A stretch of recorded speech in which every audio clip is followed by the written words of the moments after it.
Hello students, हम लोग पिछले कुछ वीडियो से लीनियर इक्वेशंस इनटू वेरिएबल सीख रहे हैं। ठीक है, बहुत ही आराम से जा रहे हैं और बहुत ही इंटरेस्टिंग वे में जा रहे हैं और आप लोगों को अभी तक सब कुछ समझ भी आ रहा होगा, राइट। तो एक्सरसाइज अभी जो हम लोग आजकल कर रहे हैं वो क्या है, वो है एक्सरसाइज 3.1, उसका क्वेश्चन नंबर 1, जिसमें हमने ग्राफिकली देखना था सोल्यूशन है कि नहीं है, वो हमने कल कर लिया था। अब देखते हैं इसका क्वेश्चन नंबर 2। क्वेश्चन नंबर 2 में सबसे पहले देखते हैं बोलते क्या, बोलते हैं कि on comparing the ratios a1 by a2, b1 by b2 and c1 by c2, ये रेशियोज हैं। Find out whether the lines representing the following pair of linear equations intersect at a point, are parallel और coincident. देखो उन्होंने घुमा के पूछ ली, हमने कई सारी बात सीखी है, वो सारी बात सेम ही है। उन्होंने पूछा है बताओ कि कौन इनमें से जो पेयर ऑफ लाइंस, उन्होंने हर पार्ट में दे दिया, फर्स्ट पार्ट में भी दो लाइंस दे दी, सेकंड में भी दे दिया एक पेयर दे दिया, थर्ड में भी एक पेयर दे दिया लीनियर इक्वेशंस का। उन्होंने बोला इंटरसेक्ट कर रहे हैं कि नहीं। इंटरसेक्ट कर रहे हैं का मतलब क्या है कि यूनिक सॉल्यूशन है कि नहीं, और रेशियोज की हेल्प से देखना है। तो रेशियोज की हेल्प से यूनिक सॉल्यूशन कब होता है, जब a1 by a2 is not equal to b1 by b2। तो हमें ये चेक करना है। फिर उन्होंने बोला कि क्या पैरेलल है, क्या वो पैरेलल है। पैरेलल कब होंगी कि a1 by a2 is equal to b1 by b2 but is not equal to c1 by c2 but is not equal to c1 by c2। तो वो क्या हो जाएंगी इस केस में, पैरेलल हो जाएंगी, राइट। फिर उन्होंने क्या पूछा है कि क्या ये कोइंसिडेंट तो नहीं है। कोइंसिडेंट कब होती है, जो दोनों जब सेम हो। दोनों तो तभी सेम होंगी जब दोनों तो तभी सेम होंगी जब रेशियोज तीनों की बराबर आ जाएंगी। तो इस केस में वो क्या हो जाएंगी, कोइंसिडेंट। कोइंसिडेंट मतलब सेम। ये हमने बहुत अच्छे से डिस्कस कर लिया था। तो ये घुमा घुमा के क्वेश्चन पूछ सकते हैं। कभी आपसे पूछेंगे कंसिस्टेंट है कि नॉन कंसिस्टेंट है, कंसिस्टेंट है कि इनकंसिस्टेंट है। कभी पूछेंगे यूनिक है कि सोल्यूशन यूनिक है, या इन्फिनिटली मेनी है, या नो सोल्यूशन है। कभी ये पूछेंगे कि लाइंस इंटरसेक्टिंग है कि पैरेलल है कि कोइंसिडेंट है। इस तरह से आपसे बात सब वही है। तो आपको थोड़ा सा, मैंने आपको पहली वीडियो में बहुत टाइम लेके अच्छे से इसलिए समझाया था ताकि आपको याद भी ना रहेगा रेशियो, तब भी आपको ये ध्यान आ जाए कि अच्छा ऐसा क्यों हो रहा है। जैसे कि पहली वीडियो में आपको बताया था मैंने कि x plus y is equal to 5 है और x plus y is equal to 7 है। तो क्या दो वैल्यूज हमें, मतलब एक वैल्यू x की और एक वैल्यू y की ऐसी मिल सकती है कि वो दोनों इक्वेशन को साइमल्टेनियसली सेटिस्फाई करें, दोनों इक्वेशन को, माइंडेड दोनों को। तो हमें अगर 2+3 यहाँ पे 5 मिल जाता है, बट 2+3 यहाँ पे 7 नहीं मिल रहा। 1+4 यहाँ 5 मिल जाता है क्या, बट 1+4 यहाँ 7 मिल रहा है, नहीं। तो ये जो है ऐसे ही हमें कोई सोल्यूशन नहीं मिल रहा। तो यानी कि ये रेशियो क्या हुई कि a1 by a2 is equal to b1 by b2 but is not equal to c1 by c2। तो नो सोल्यूशन का हमें ऐसे याद आ गया था। ठीक है, तो इस तरह से मैंने आपको ये सारी चीजें कराई थी ताकि आपको प्रॉब्लम ही ना हो। फिर a1 by a2 equal to b1 by b2 equal to c1 by c2 का भी बताया था। ठीक है, क्योंकि वो एक्चुअली में कॉमन लेके वो दोनों इक्वेशन सेम है। जब दोनों इक्वेशन सेम है तो वो कोइंसिडेंट हुई ना, एक के ऊपर एक हुई। ठीक है, अब हम आ जाते हैं वापस क्वेश्चन पे। तो पहला क्वेश्चन है 5x minus 4y plus 8 is equal to 0, और दूसरा इक्वेशन है 7x plus 6y minus 9 is equal to 0। तो let us find out a1 by a2 which is 5 by 7. Then we'll find out b1 by b2 which is minus 4 by 6. आप उसको lowest form में भी लेके आ सकते हैं, minus 2 by 3. And then you will find out c1 by c2 which is 8 upon minus 9, or you can write it as minus 8 upon 9. तो if you carefully उसको observe करते हो, if you carefully observe it, तो you will see कि कोई भी ratio same नहीं है, कोई भी ratio. This is 5 by 7 a1 by a2, this is minus 2 by 3 and this is minus 8 by 9। तो therefore a1 by a2 is not equal to b1 by b2। बस हमें इतना ही बहुत है, एक ही उसी में तो ये चीज है। ठीक है, a1 by 2, और वो कैसी होती हैं, वो लाइंस यूनिक सोल्यूशन वाली होती है ना। तो वो क्या हो गया, हमारी इंटरसेक्टिंग लाइंस हो गई। यही तो पूछा उन्होंने, लाइंस पूछा उन्होंने, सोल्यूशन नहीं पूछा। वो पूछते सोल्यूशन कैसा होगा तो हम यहाँ कह देते यूनिक। अगर वो पूछते कंसिस्टेंट है कि इनकंसिस्टेंट तो हम कह देते कंसिस्टेंट है, क्योंकि सोल्यूशन निकल रहा है तो कंसिस्टेंट है। तो a1 by 2 is not equal to b1 by b2, therefore intersecting lines है क्योंकि यूनिक सोल्यूशन है। तो डिपेंडिंग ऑन की क्वेश्चन में क्या पूछा आपने वही बताना है। क्वेश्चन में उन्होंने बस हमसे यही पूछा, इंटरसेक्टिंग है कि पैरेलल है कि कोइंसिडेंट है। टाइप ऑफ लाइंस पूछ लिए तो फिर हम टाइप ऑफ लाइंस ही बताएंगे, जो हमसे पूछा जाएगा हम वही बताएंगे, ठीक है। अब इसके सेकंड पार्ट पे चलते हैं। सेकंड पार्ट में भी उन्होंने क्या एक पेयर दे दिया है लीनियर इक्वेशंस का, ठीक है, और वही पूछिए सेम चीज। तो हम आ जाते हैं सेकंड पार्ट पे। उसमें क्या कहते हैं ये, 9x plus 3y plus 12 is equal to 0। आपको देख के पता चल रहा होगा 18x plus 6y plus 24 is equal to 0। Second वाली इक्वेशन दूसरी पहली वाली इक्वेशन की डबल है ना। तो a1 by a2 is equal to 9 by 18 which is 1 by 2, b1 by b2 is equal to 3 by 6 which is 1 by 2, c1 by c2 is equal to 12 upon 24 which is 1 by 2। तो क्या तीनों ratio same नहीं आ गई? तो therefore हम पहले तो ratio के बारे में बताएंगे क्या, कि a1 by a2 is equal to b1 by b2 is equal to c1 by c2। But हमें तो पता है, तो ये तो कैसी लाइंस होती हैं, क्योंकि उन्होंने लाइंस ही पूछी हैं, तो हम क्या बताएंगे कि ये कोइंसिडेंट लाइंस होती है। बेसिकली सेम ही लाइन है ये, तो यार सेम लाइन है ना, कोइंसिडेंट, एक के ऊपर एक पड़ रही है, इसीलिए तो कोइंसिडेंट है।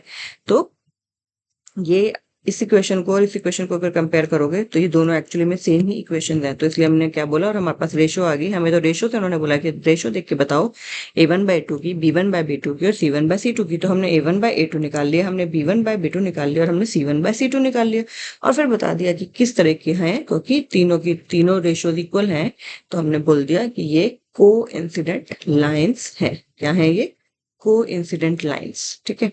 अगर वो पूछते सोल्यूशन किस तरह का है तो हम बोल देते कि डिपेंडेंट कंसिस्टेंट है, कंसिस्टेंट डिपेंडेंट है, क्योंकि ऐसे में तो इन्फिनिटली मैनी सोल्यूशन निकलेंगे, क्योंकि बेसिकली दो लाइन ना होकर वो एक ही लाइन है। तो एक ही लाइन को सेटिस्फाई कराने के लिए हमें कोई भी मुश्किल नहीं है। एक्स की एक वैल्यू डालोगे वाई की दूसरी आ जाएगी, फिर एक्स की कोई और डालोगे वाई की दूसरी आ जाएगी, फिर एक्स की कोई और डालोगे वाई की दूसरी आ जाएगी। जब दोनों इक्वेशन में साइमल्टेनियसली करानी होती है सेटिस्फाई दोनों इक्वेशन, तब दिक्कत होती है। तो जब एक ही है इक्वेशन तो वो इन्फिनिटली मैनी सोल्यूशन उसके आ जाएंगे। अब इसका थर्ड पार्ट, उसमें है 6x minus 3y plus 10 is equal to 0। 6x minus 3y plus 10 is equal to 0। और दूसरी इक्वेशन क्या है, 2x minus y plus 9 is equal to 0। Okay, तो देखें जरा, a1 by a2 की वैल्यू आ गई 6/2 विच इज 3। 3/1 लिख लो, चाहे 3 लिख लो। b1 by b2 की वैल्यू आ गई -3/-1 which is 3, and c1 by c2 की वैल्यू आ गई 10/9। अगर आप यहाँ पे कुछ देख पा रहे हो तो क्या गया है, therefore a1 by a2 is equal to b1 by b2 but is not equal to c1 by c2। तो ये तो नो सोल्यूशन वाली आ गई ना, अभी वही जो एग्जांपल अभी दिया था कि x plus y is equal to 5 and x plus y is equal to 7। 1/1 इसमें रेशो आई, 1/1 इसमें रेशो आई, इसमें 5/7 आई। तो a1 by a2 is equal to b1 by b2 but is not equal to c1 by c2। तो ये कौन से थे, तो नो सोल्यूशन वाले थे ना। और नो सोल्यूशन वाले का मतलब क्या है, जब सोल्यूशन ही नहीं है तो कहीं पे भी वो नहीं इंटरसेक्ट करेंगे, तो वो कैसी लाइनें हो जाएंगी, पैरेलल लाइंस हो जाएंगी, है ना। वो क्या हो जाएंगी, पैरेलल लाइंस हो जाएंगी, राइट। तो इस तरह के क्वेश्चंस आपको आएंगे एंड ये बहुत ही इजी होते हैं और आप इजीली इनको कर सकते हैं, right. Now coming to the next question, question number 3 of exercise 3.1। They say on comparing the ratios, again they want us to compare the ratios and find out whether the following pair of linear equations are consistent or inconsistent। Now they're simply asking us कि consistent है inconsistent। consistent कब होंगे, जब solution होगा, एक तो जब unique हो, दूसरा जब एक डिपेंडेंट कंसिस्टेंट भी हो जाएगा, जब इन्फिनिटली मैनी हो, यानी कि कोइंसिडेंट लाइन हो। ये सब बहुत डिटेल में कर चुके हैं।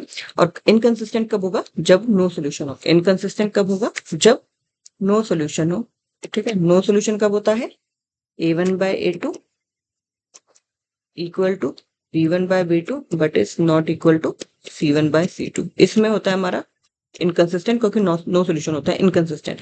बाकी दोनों में कंसिस्टेंट, इन्फिनिटली मैनी वाले में जब कोइंसिडेंट होती है, इन्फिनिटली मैनी वाले में डिपेंडेंट कंसिस्टेंट, ठीक, डिपेंडेंट कंसिस्टेंट। तो हम वैसे ही लिखेंगे उसमें।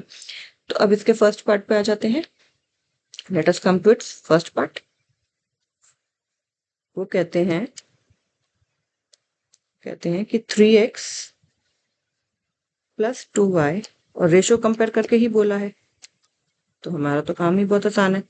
और 2x minus 3y is equal to 7. Let us find out a1 by a2, which will come out to be 3 by 2, b1 by b2, which will come out to be 2 by minus 3, or in other words minus 2 by 3, and c1 by c2 will come out to be 5 by 7. आपको therefore यहीं से आपको देख के पता चल रहा है क्या, देख के ही आपको पता चल रहा है क्या कि a1 by a2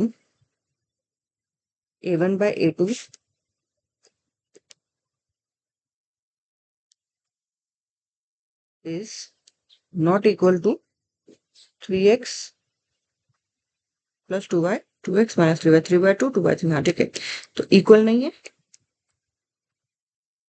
एंड इसके भी इक्वल नहीं है, तो हमें तीसरे वाले की तो जरूरत ही नहीं है, पहले वाले से पता चल रहा है हमें पहले वाले से ही पता चल रहा है, तो हमें C1 बाय C2 की तो जरूरत ही नहीं है, क्योंकि यूनिक के लिए तो हमें इतना ही चाहिए। लेकिन उन्होंने हमें यूनिक नहीं पूछा, उन्होंने हमसे पूछा सोल्यूशन है कि नहीं, तो हमें ये पता है ये यूनिक का है, और यूनिक है तो कंसिस्टेंट है, यानी कि सोल्यूशन है। तो उन्होंने हमसे क्या पूछा कि इक्वेशन कंसिस्टेंट है कि नहीं है, तो हम बोलेंगे therefore equations are consistent. Therefore equation, पहले हम बोलेंगे therefore a1 by a2 is not equal to b1 by b2, फिर हम देयरफॉर बोलेंगे therefore equations are what, therefore equations are consistent. Okay, यही तो पूछा है बस कि कंसिस्टेंट है कि इनकंसिस्टेंट है, तो जितना पूछा है भैया हम उतना ही जवाब देंगे, हम क्यों ज्यादा जवाब दें। और फटाफट से इसके सारे पार्ट्स कर लेते हैं। ओके, अब इसका सेकंड पार्ट में भी हमें दो इक्वेशन दे रखी हैं, उसमें कहते हैं कि 2x minus 3y is equal to 8।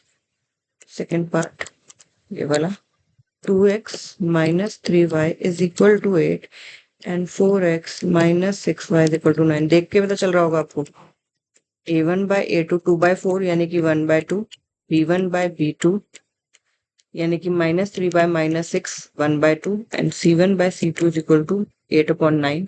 चाहे इधर लेके आओगे तो -8 -9 हो जाएगा, तब भी वही आ जाएगा। तो therefore a1 by a2 is equal to b1 by b2 but is not equal to c1 by c2।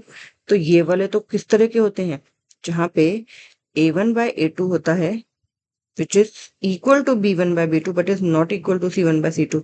तो ये तो नो सोल्यूशन के केस होते हैं। कैसे केस होते हैं ये, नो सोल्यूशन के केस होते हैं। जहां नो सोल्यूशन होता है वहां क्या होता है, वहां तो इनकंसिस्टेंट होती है ना, ठीक है, राइट। अब इसी का थर्ड पार्ट आपको ये आता है, फटाफट कर सकते हैं ये, ठीक है। एंड मैथ्स जैसे मैं हमेशा बोलती हूँ, हमेशा साथ साथ करिए, क्योंकि साथ साथ नहीं करेंगे तो दिक्कत है।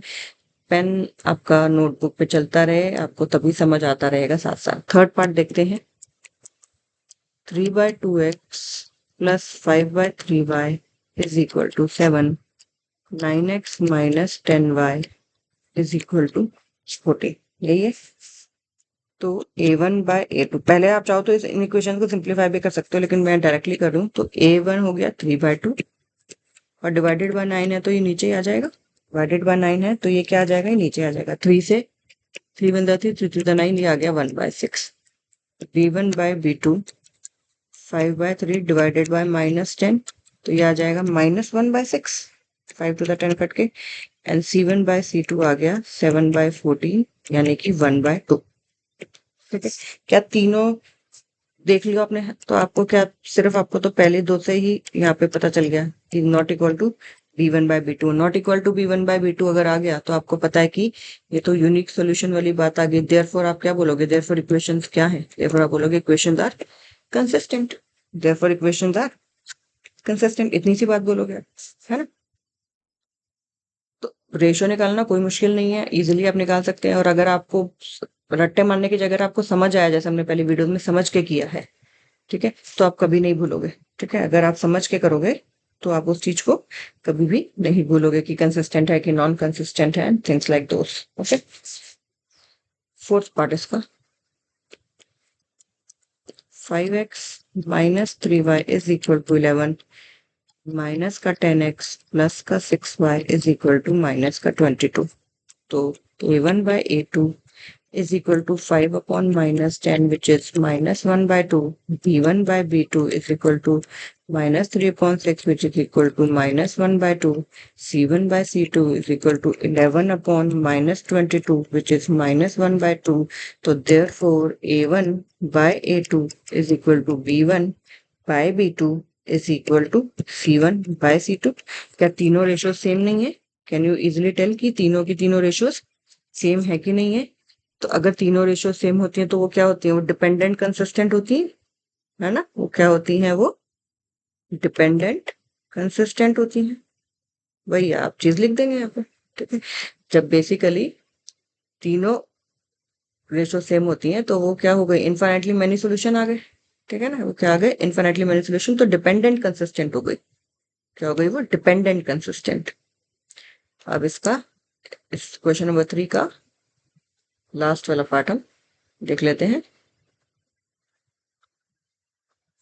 Fifth part, 4 upon 3x plus 2y is equal to 8 and 2x plus 3y is equal to 12। पहले वाली इक्वेशन को चाहो तो सिंप्लीफाई कर लो, लेकिन हम डायरेक्टली कर सकते हैं। a1 by a2 क्या हो गया? 4 upon 3 डिवाइडेड बाय 2, तो ये 2 से 2 कट गया, तो ये आ गया 2 by 3। b1 by b2 हो गया 2 by 3 और c1 by c2 हो गया 8 upon 12, यानी कि 4 2 दा 4 3 दा 2 by 3। तो क्या ये फिर से सेम नहीं आ गई? तो क्या ये फिर से सेम नहीं आ गई? और अगर ये फिर से सेम है तो क्या ये फिर से डिपेंडेंट कंसिस्टेंट नहीं हो गई क्या?